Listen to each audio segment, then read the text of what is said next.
Benemérita Universidad Autónoma de Puebla, Facultad de Derecho y Ciencias Sociales, Licenciatura en Derecho, Derecho Procesal Penal, actividad número 9, etapa de ejecución de sanciones, alumna Alma Lucía de Luna Grande.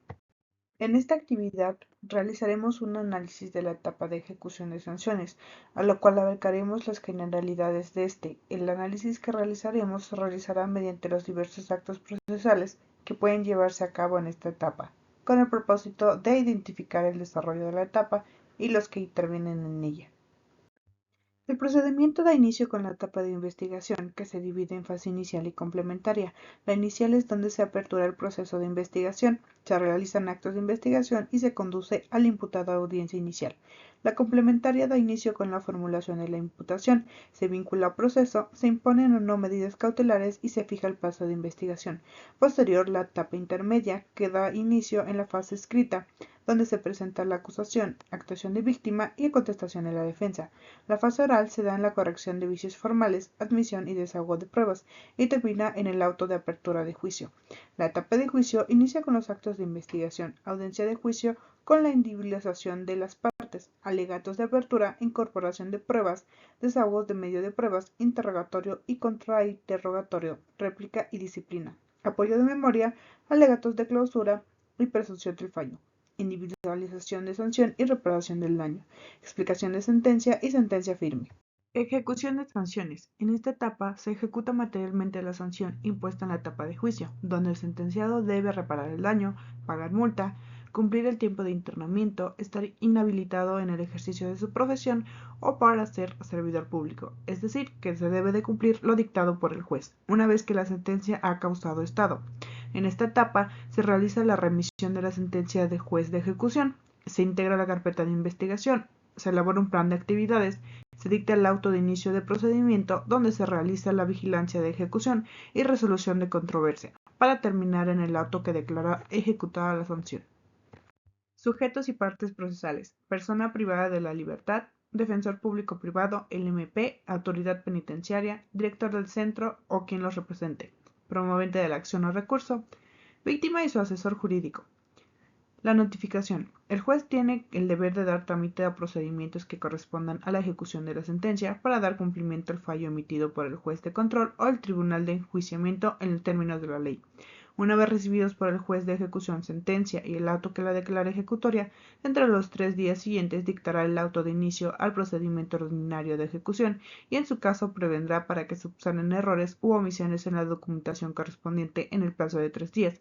Asimismo, se ordenará la notificación al MP y a la persona sentenciada y a su defensor, puesta a disposición del imputado. El juez o tribunal de enjuiciamiento, dentro de los 3 días siguientes a que se haya causado ejecutoria la sentencia, la remitirá al juez de ejecución y autoridad penitenciaria. Cuando el sentenciado se encuentra privado de la libertad, el juez o tribunal de enjuiciamiento, dentro de los 3 días siguientes a que se haya causado ejecutoria la sentencia, lo pondrá a disposición del juez de ejecución. Si el sentenciado se encuentra en libertad y se dicta una sentencia condenatoria sin otorgamiento de algún sustitutivo penal, el juez de ejecución lo requerirá para que en el plazo de 5 días se interne voluntariamente y en caso de no hacerlo, ordenará su reaprehensión inmediata.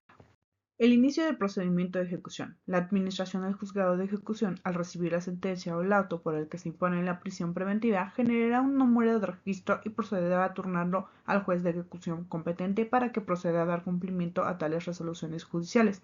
Una vez recibidos por el juez de ejecución la sentencia y el auto que la declare ejecutoria, dentro de los 3 días siguientes dictará el auto de inicio al procedimiento ordinario de ejecución y en su caso prevendrá para que subsanen errores o omisiones en la documentación.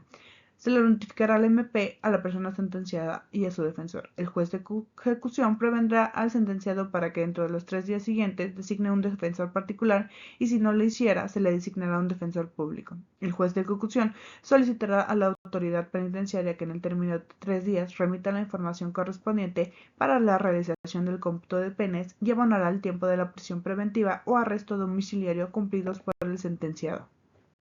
La carpeta de ejecución deberá contener cuando al menos los siguientes documentos: sentencia definitiva de primera instancia, sentencia definitiva de segunda instancia, sentencia de amparo vinculada, auto de ejecución de la sentencia, plan de actividades, actas y acuerdos de cualquier procedimiento de justicia alternativa, informe del centro penitenciario, copia de la ficha signalética, identificación administrativa, actas del comité técnico de los órganos colegiados, documentos que acrediten el pago de la reparación del daño, documentos que demuestren que se han ejecutado otras sanciones penales y demás registros de actividad procesal. Procedimiento administrativo. Personas privadas de la libertad y aquellas legitimadas en la ley podrán formular peticiones administrativas ante la autoridad penitenciaria en contra de los hechos, actos o omisiones respecto de las condiciones de internamiento.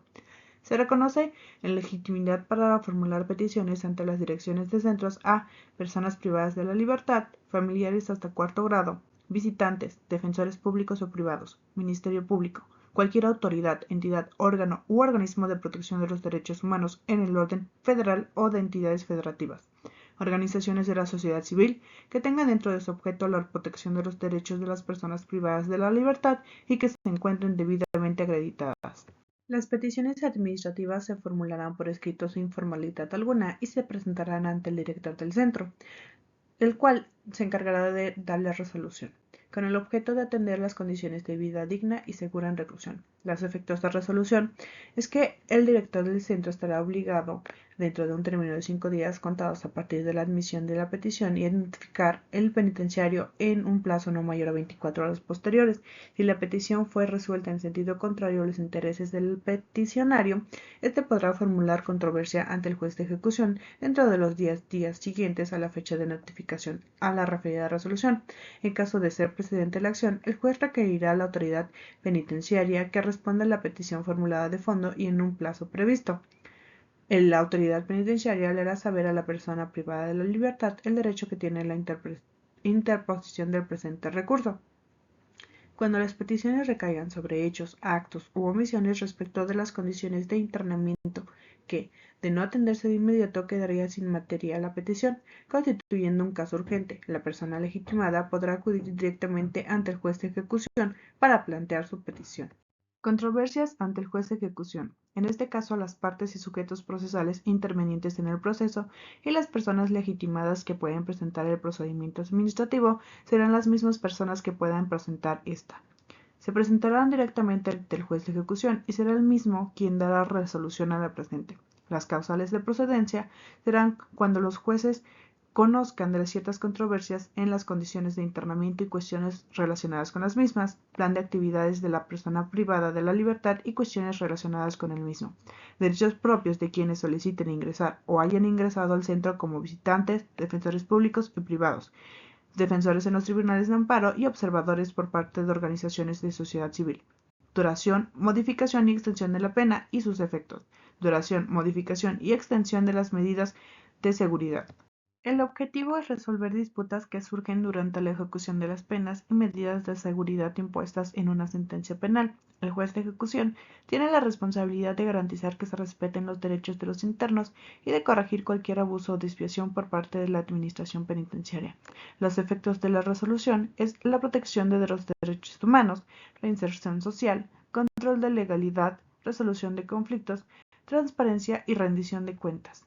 Recurso de revocación. Se interpondrá ante el juez de ejecución en contra de las determinaciones de mero trámite. El objeto de este recurso será que el mismo juez de ejecución que dictó la resolución impugnada la examine de nueva cuenta y dicte la resolución que corresponda.